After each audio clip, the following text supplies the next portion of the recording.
বিনিময় করলেন, সামনে নির্বাচন, তাদের উদ্দেশ্যে আসলে কি বলার রয়েছে?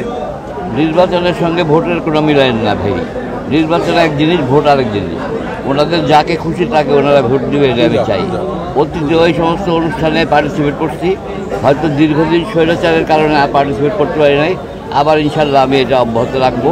এটা দলীয় নির্দেশ, তারেক রহমান সাহেবের নির্দেশ, এটা আমরা পালন করব ইনশাল্লাহ।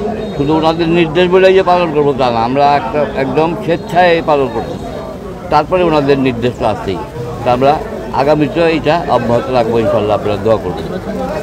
সামনে নির্বাচন পিআর পদ্ধতিতে সবাই চাচ্ছে, বিএনপি কি আসলে আসবে বা পিআর পদ্ধতি অনেকেই বুঝে না, এই বিষয়টা আপনি কোন দিকে দৃষ্টি দেখছেন স্যার? শোনেন, এটা একটা ক্রিটিক্যাল প্রশ্ন না? দলের সিদ্ধান্তগুলি কারা নেয়? সভাপতি, সেক্রেটারি হিসেবে দলের সিদ্ধান্ত নেয়, আমরা সমর্থন করি।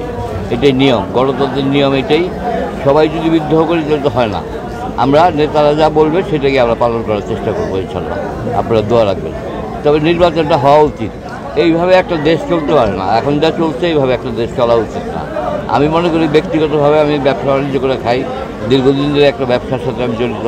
ব্যক্তিগতভাবে মনে করি একটা নির্বাচন হওয়া উচিত। দেশটাকে ধরে রাখতে হলে একটা নির্বাচন দেওয়া উচিত। যে পাস করে করবে।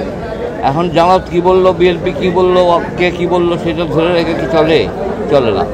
জনগণ যাকে চাইবে সেই আসবে ভোট দিতে। তো আমরা আপনার কাছ থেকে একটু জানতে চাচ্ছি যে আসলে পিআর পদ্ধতির নির্বাচনটা কেন তারা চাচ্ছে, বা পিআর পদ্ধতির নির্বাচনটা কি?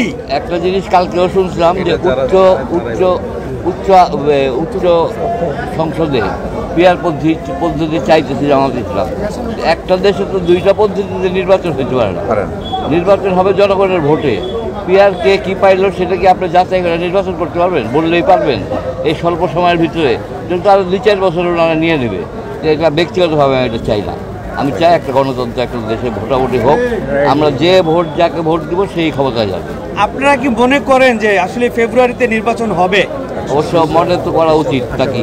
নেতৃবৃন্দ যখন উপদেষ্টা মহোদয় সকাল বিকাল টেলিভিশন খুললেই উনি নির্বাচন হবে ফেব্রুয়ারিতে, বলার কারণ কি? না হওয়ার কারণে নাকি? হওয়ার কারণেই তো বলতেছে ফেব্রুয়ারিতে নির্বাচন হবে। এবং আমরাও বিশ্বাস করি ফেব্রুয়ারিতে ইনশাল্লাহ নির্বাচন হবে। না হইলে দেশের অবস্থা আরও খারাপ হবে। বর্তমানে দেশের অবস্থা ভালো না আমার দৃষ্টিতে।